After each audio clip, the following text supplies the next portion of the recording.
नमस्कार दोस्तों, स्वागत है आप सभी का विनर्स इंस्टीट्यूट के यूट्यूब प्लेटफॉर्म पर। आप सभी का मैं उन्नति जैन द 10 मिनट शो में स्वागत करती हूं। आप सभी को पता है ये 10 मिनट शो किस बात पर होता है। चर्चाओं में जो भी विषय हो जो परीक्षा के लिए और जानकारी के लिए महत्वपूर्ण हो, उन विषयों को हम इस 10 मिनट शो में लेके आते हैं। अगर आप लोग 10 मिनट शो नहीं देखते हैं तो जरूर आ जाइए, और अगर आ चुके हैं तो वीडियो को लाइक करके शेयर कर दीजिए। आज का जो टॉपिक हम डिस्कशन करने वाले हैं, जैसा कि समाचार पत्रों में और केंद्र और राज्य सरकार में हलचल है ओपीएस और एनपीएस के बारे में। नेशनल पेंशन स्कीम और ओल्ड पेंशन स्कीम के बारे में कुछ चर्चाएं, कुछ चहलकदमी चल रही हैं, तो मैंने सोचा क्यों ना आज का जो विषय रहेगा वो ओपीएस और एनपीएस के बारे में रहेगा। आप भी सरकारी कर्मचारी या फिर सरकारी क्षेत्र में जाने वाले हैं, आपको भी यह जानकारी होना चाहिए कि ओपीएस सिस्टम और एनपीएस सिस्टम आखिरकार है क्या, क्या लाभ होंगे इनके, इनमें अंतर क्या है और आपकी दृष्टि से कौन सा सिस्टम ज्यादा बेहतर है। ये भी हम आज के विषय 10 मिनट शो में चर्चा करेंगे। तो आज का जो 10 मिनट शो है वो ओपीएस और एनपीएस, पुरानी और नई पेंशन योजना के बीच में अंतर के बारे में होगा। आप डिसाइड करके मुझे बताएंगे कि कौन सी पेंशन स्कीम ज्यादा बेहतर है। अगर आप सभी लोग विनर्स इंस्टीट्यूट के टेलीग्राम चैनल से अभी तक नहीं जुड़े हैं तो फटाफट जुड़ जाइए। व्हाट्सएप से भी आप विनर्स इंस्टीट्यूट के जुड़ सकते हैं। हम बात कर रहे हैं 10 मिनट शो के अंतर्गत ओपीएस और एनपीएस की। सबसे पहले मैं चर्चा करूंगी पुरानी पेंशन योजना, ओल्ड पेंशन स्कीम के बारे में। थोड़ा सा व्यवस्थित चर्चा करेंगे। ये जो ओल्ड पेंशन स्कीम है, ये सरकार द्वारा स्वीकृत एक सेवानिवृत्ति योजना है, रिटायरमेंट स्कीम है ये। इसके अंतर्गत यदि सरकारी कर्मचारियों को ओपीएस के तहत ही मासिक पेंशन मिलता है, यह उन सरकारी कर्मचारियों के लिए गारंटीकृत पेंशन प्रदान करता है जिन्होंने अपने अंतिम प्राप्त मूल वेतन और सब सेवा के वर्षों के आधार पर कम से कम 10 साल की सेवा पूरी की हो। तो अंतिम प्राप्त मूल वेतन और सेवा के वर्ष के अंतर्गत 10 साल की सेवा सरकारी विभाग में पूर्ण करने पर उसे सरकारी के मासिक वेतन के साथ पे मासिक पेंशन देने की जो योजना है वो है पुरानी पेंशन योजना। थोड़ा सा और गहराई से पढ़ेंगे। जो पुरानी पेंशन योजना है, इसके तहत सरकारी कर्मचारियों को जब वह रिटायरमेंट पूरा कर लें तो रिटायरमेंट के बाद पूरी पेंशन राशि का भुगतान किया जाएगा। सेवा में रहने के दौरान कर्मचारियों के वेतन से कोई भी कटौती नहीं की जाएगी। यह थी पुरानी पेंशन स्कीम, जो कि कई लोगों को पता भी है कि जो मंथली स्कीम है, मंथली आपका वेतन है, उस पर राशि कट ना करके जब आप रिटायरमेंट पूरा कर लेते हैं तब उसके बाद पेंशन राशि का भुगतान किया जाएगा। अब रिटायरमेंट के बाद जब सरकारी कर्मचारियों की पेंशन की राशि और जो महंगाई भत्ता जो कि डीए होता है, उस पर भी संशोधन का लाभ उन्हें ओल्ड पेंशन स्कीम के तहत 2 बार मिल सकता है। याद रखना, रिटायरमेंट के बाद जितने भी सरकारी कर्मचारी हैं उनको महंगाई भत्ता या फिर पेंशन की राशि में कुछ जो संशोधन होगा वो साल में 2 बार मिल सकता है। किसके तहत? ओपीएस के तहत, क्योंकि उन्हें अपने अंतिम वेतन और डीए के आधार पर ही पेंशन मिलेगी। ये भी आपको ध्यान में रखना है, जो कि 2 बार परिवर्तन के आधार पर 2 बार बढ़ोतरी के अंतर्गत भी आ सकती है। ये भी याद रखना। और एक बात और जो आपको विशेष तरीके से याद करना है, जो पुरानी पेंशन स्कीम है वो सिर्फ और सिर्फ सरकारी कर्मचारियों पर ही लागू होती है। ये भी आपको ध्यान में रख लेना चाहिए। अब वो कौन से कर्मचारी हैं जो पुरानी पेंशन स्कीम योजना का विकल्प चुन सकते हैं, तो इसके अंतर्गत भी कुछ प्रावधान है। जब सरकार ने एनपीएस की शुरुआत की थी तो 2014 के बाद सेवा में शामिल होने वाले सभी कर्मचारियों को एनपीएस के अंतर्गत आते थे। मतलब ऐसे सभी एम्प्लॉय, गवर्नमेंट एम्प्लॉय जिन्होंने 2014 के बाद अपनी गवर्नमेंट जॉब को शुरू किया है, वो सारे के सारे एम्प्लॉय नेशनल पेंशन स्कीम के अंतर्गत आते थे और वे सभी अपनी सेवानिवृत्ति के बाद ओपीएस के तहत पेंशन को पाने के पात्र नहीं होंगे। ऑब्वियस सी बात है, 2024 के बाद आप सर्विस ज्वाइन करते हो तो नेशनल पेंशन स्कीम, राष्ट्रीय पेंशन योजना के तहत आप उन सुविधाओं को पाएंगे। ऑब्वियस सी बात है, अगर आप एनपीएस के तहत अपनी पेंशन सुविधा ले रहे हैं तो ओपीएस आप पर लागू नहीं होगा।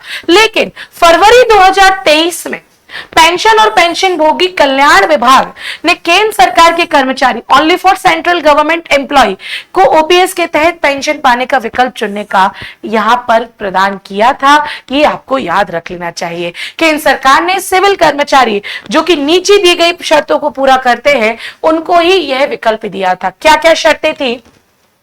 22/12/2030 3 से पहले विज्ञप्ति अधिसूचित रिक्त पद पर नियुक्त किया गया हो, 2004 को या उसके बाद वे सेवा में शामिल हुए, ऑब्वियस सी बात है, एनपीएस के अंतर्गत कवर होगा। लेकिन ऐसे सरकारी कर्मचारी जो 2023 से पहले ओपीएस के तहत पेंशन प्राप्त करने के लिए आवेदन करना चाहते हैं, उन्हें ही 2023 के भीतर एक मुश्त विकल्प चुनते नहीं है, वे एनपीएस के तहत कवर होंगे। मतलब आपको उस ऑप्शन को चुनना होगा कि आप किस योजना के तहत पेंशन पाना चाहते हैं। थोड़ा सा डिस्कशन करते हैं, जो पुरानी पेंशन योजना थी उसका क्या क्या लाभ है, क्योंकि हमें देखना होगा, तभी हम तय कर पाएंगे कि कौन सी स्कीम ज्यादा बेहतर होगी। क्योंकि आप में से सभी जितने भी एस्पिरेंट्स इस वीडियो को देख रहे हैं, वो सभी के सभी भविष्य में सरकारी कर्मचारी बनेंगे और उनको ध्यान रखना होगा कि उनको पेंशन कैसे मिल रही है। आपके लिए अगर विकल्प दिया जाता है ओपीएस और एनपीएस का, तो आपके पास पूरे आधार होना चाहिए उनमें से किसी एक को तय करने का। तो व्यवस्थित रूप से देख लेते हैं ओपीएस के लाभ क्या है। जब रिटायरमेंट हो जाएगा तो जीवन पर्यंत आय का एक आश्वासन मिल जाएगा, जब तक जिएंगे तब तक पेंशन मिलेगी। कर्मचारियों को पूर्व निर्धारित फॉर्मूले के तहत पेंशन मिलेगी, अर्थात अंतिम प्राप्त मूल वेतन का 50% तथा डीए और से अंतिम सेवा के 10 महीनों के औसत कमाई के आधार पर पेंशन का वितरण किया जाएगा। लेकिन इसमें से कोई एक विकल्प, पूरे विकल्प नहीं। तो अंतिम प्राप्त मूल वेतन का 50% या फिर और प्लस डीए, और या फिर सेवा के अंतिम 10 महीनों में जितनी आपकी कमाई रही हो उसके हिसाब से आपको ओपीएस बांटा जाएगा। ये इसका लाभ है। वर्ष में 2 बार महंगाई भत्ता मिलना, यह भी एक बहुत अच्छी बात है। पेंशन भुगतान के लिए कर्मचारियों के वेतन में से कोई कटौती नहीं की जाएगी, जो कि नई पेंशन स्कीम के तहत की जा रही है। मतलब जो एक मुश्त आपको वेतन मिलता है ना, वो आपको मिलेगा ही मिलेगा। और रिटायरमेंट के बाद जीवन पर्यंत जब तक जिंदा रहोगे तब तक पेंशन मिलेगा। पेंशन पर होने वाला व्यय सरकार वहन करेगी, ठीक है। सेवानिवृत्त सरकारी कर्मचारी और उनके जीवन साथियों को मुद्रास्फीति, वेतन आयोग, सूचकांक पेंशन भुगतान की गारंटी भी दी जाएगी। डी अलाउंस भी इसमें दिए जाएंगे कि आपके परिवार में कितने सदस्य हैं, उसके हिसाब से आपको सारे भत्ते दिए जाएंगे। ये हो जाएंगे ओपीएस के लाभ। अब चर्चा करेंगे कि भाई ओपीएस खत्म क्यों किया गया या फिर इसके क्या क्या नुकसान हो सकते हैं। तो ये केंद्र और राज्य सरकार पर भारी पेंशन का बोझ होगा। ऑब्वियस सी बात है, जब आपके मासिक वेतन से कोई कटौती नहीं की जा रही है और रिटायरमेंट के बाद जब तक तुम जी रहे हो, 90 जी रहे हो, 100 जी रहे हो, तब तक तुम्हें हर माह को पेंशन दी जा रही है, तो कहीं ना कहीं केंद्र सरकार और राज्य सरकार पर बोझ बढ़ेगा। पेंशन के लिए कोई निधि नहीं बनाई गई जो लगातार बढ़ सके। पेंशन भुगतान के लिए सरकार की देनदारी को कम कर सके, इसके लिए कोई फंड नहीं जनरेट किया गया है। यह टिकाऊ नहीं है, क्योंकि पेंशन देनदारियां हर साल बढ़ती रहेंगी। सो ऑब्वियस है यार, सरकारी कर्मचारियों के रिटायरमेंट की संख्या लगातार बढ़ती रहेगी, तो और लगातार वह व्यक्ति अपने जीवन पर्यंत तक वो पेंशन की डिमांड करेगा। तो ये कहीं ना कहीं राज्य सरकार और केंद्र सरकार के लिए कोई एक लॉजिक नहीं बनती है।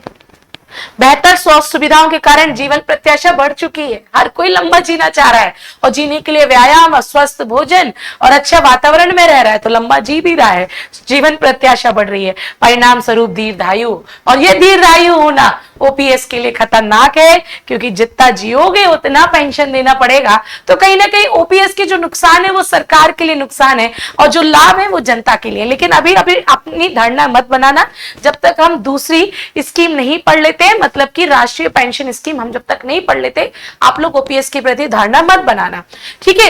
अगर मैं बात करूं, एनडीए सरकार ने 2004 में ओपीएस को बंद कर दिया और सरकारी कर्मचारियों के लिए राष्ट्रीय पेंशन योजना को शुरू कर दिया था। 2009 में स्वरोजगार और असंगठित श्रमिकों सहित सभी नागरिकों के लिए एनपीएस का दायरा दे दिया गया, मतलब इसके दायरे को बढ़ा दिया गया। और यह क्या है, एक पेंशन योजना है जिसमें 60 साल की उम्र तक हर महीने एक निश्चित राशि का योगदान आप करो, ठीक है, करो, अपने सैलरी में से करो, और सेवानिवृत्ति के बाद जो तुमने योगदान दिया है आफ्टर 60 इयर्स आप उसको ले सकते हो। इसको कहा जाएगा एनपीएस। सरकार ने नागरिकों को सुरक्षित और स्थिर सेवानिवृत्ति आय प्रदान करने के लिए यह ओपीएस के विकल्प के रूप में सुझाया एनपीएस। हालांकि यह पेंशन फंड विनियामक और विकास प्राधिकरण द्वारा संचालित एक स्वैच्छिक योजना है। एनपीएस के तहत सरकारी कर्मचारी अपने मूल वेतन और महंगाई भत्ते का 10% तक योगदान कर सकते हैं। एनपीएस के तहत ओपीएस में सरकारी कर्मचारियों को अपने वेतन का कोई भी योगदान नहीं देना होता था। एनपीएस के तहत अपने वेतन का 10% प्लस आपका जो डी अलाउंस है उसका 10% आप दे सकते हो।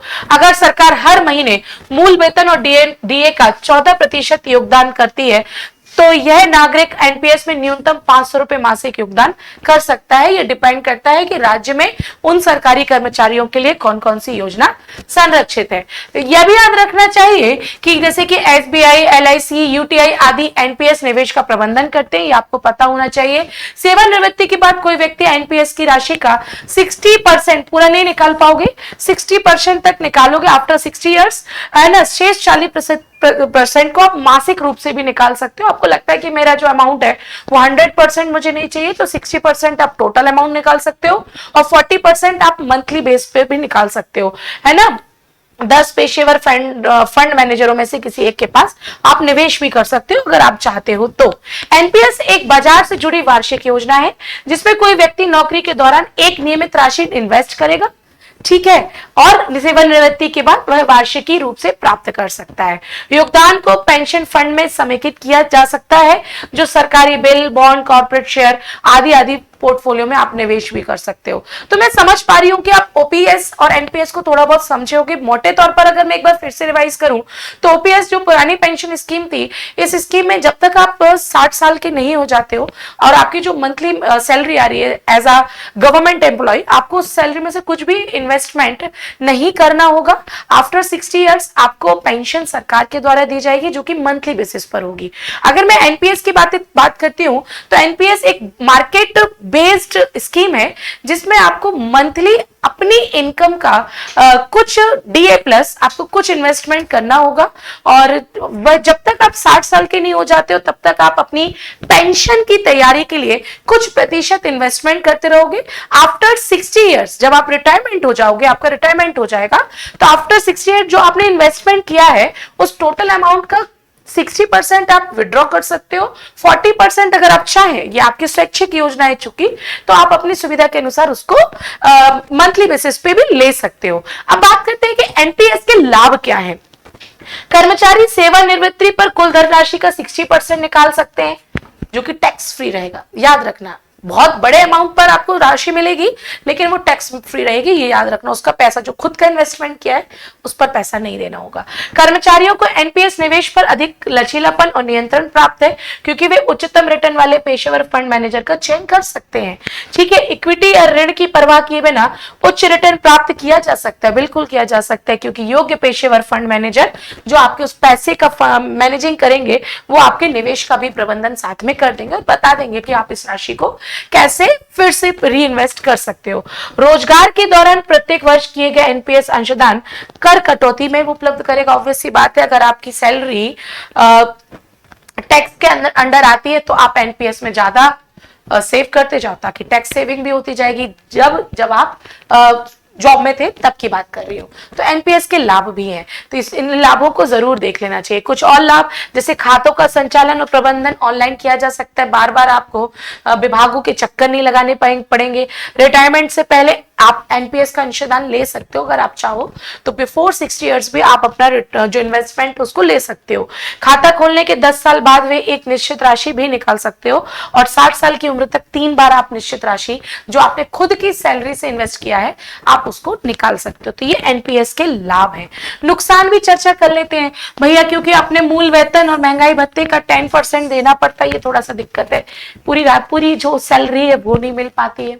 पेंशन राशि निश्चित नहीं है क्योंकि उसका भुगतान पेशेवर फंड प्रबंधकों द्वारा प्रबंधित किया जाता है जो कि बाजार बेस्ड होता है। अब डिपेंड करता है कि वो कितना ज्यादा रिटर्न निकाल पाते हैं। फॉर एग्जांपल आपने अपने आफ्टर 60 ईयर 2 करोड़ की राशि आपकी एनपीएस के थ्रू मिल रही है, पर ये डिपेंड करता है कि जो फंड मैनेजर्स हैं वो कितना रिटर्न प्राप्त कर पा रहे हैं, ठीक है। कई लोग वित्तीय शब्द जैसे इक्विटी हो गया, ऋण हो गया, बॉन्ड्स हो गए, इसकी जानकारी नहीं है जिसके कारण से वो अपना जो फंड मैनेजर उसको चुनने में असफल होते हैं, मतलब कि बाजार मार्केट एजुकेशन उतना ज्यादा उनमें नहीं है, इन्वेस्टमेंट एजुकेशन नहीं है, जिसके कारण से जो एनपीएस का राशि आता है उसका मैनेजमेंट वो बेहतर तरीके से नहीं कर पाते हैं। तो ये मैंने पूरी प्रयास किया है आपके बीच में ये डिस्कशन करने का कि ओपीसी क्या होता है, ओपीएस क्या होता है और एनपीएस क्या होता है। मैं समझ पा रही हूं कि आपको ये बात बहुत अच्छे से, ये टर्म्स बहुत अच्छे से समझ में आ गए होंगे, क्योंकि आप भी भविष्य में सरकारी नौकरी करेंगे और आपके सामने भी ये टर्म्स आएंगे। और चूंकि सरकार अभी चर्चा कर रही है कि ओपीएस को पुनः लागू करने के लिए राज्य सरकारों में यह हलचल हो चुकी है कि ये ओपीएस पुनः लागू किया जाना चाहिए या नहीं। अब मुझे आप बताना कि अगर आप सरकारी कर्मचारी होंगे तो आपको अपनी पेंशन योजना में कौन सी बेहतर लगती है, ओपीएस की या एनपीएस? और कारण भी बताना कि ओपीएस बेहतर आपके लिए, मैं सरकार की भलाई नहीं बोल रही हूं, आपके लिए एज अ गवर्नमेंट एम्प्लॉय आपके लिए ओपीएस बेहतर रहेगा या एनपीएस? और अगर ओपीएस है तो क्यों, एनपीएस है तो क्यों? मैं देखूंगी सबके कमेंट सेक्शन कि आपने उत्तर क्या दिया, मुझे इंतजार रहेगा। अगर आप लोग वीडियो यहां तक देख चुके हो तो आप लोग वीडियो को लाइक कर देना, शेयर कर देना, और जो मैंने क्वेश्चन रखा है तुम सभी जितने भी मुझे मोबाइल में देख रहे हैं उन सभी सरकारी अधिकारियों, सरकारी कर्मचारियों से मेरा एक प्रश्न रहेगा, अगर आपको पेंशन योजना में चयन करने का मौका मिलता है ओपीएस और एनपीएस में, तो आप किसको चुनेंगे और क्यों चुनेंगे? बस इतना मुझे बता देना। उम्मीद करती हूँ कि आज का 10 मिनट शो आपके लिए बेहतर रहा होगा, बहुत अच्छी शिक्षा देने से संबंधित रहा होगा। अगर रहा होगा तो वीडियो को लाइक करके कमेंट सेक्शन में वीडियो कैसा लगा ये भी बता सकते हो। मैं रोज सुबह 8 बजे करंट अफेयर्स की क्लास में मिलती हूँ, आप लोग वहां से भी जुड़ सकते हैं। तब तक के लिए सभी को जय हिंद, जय भारत।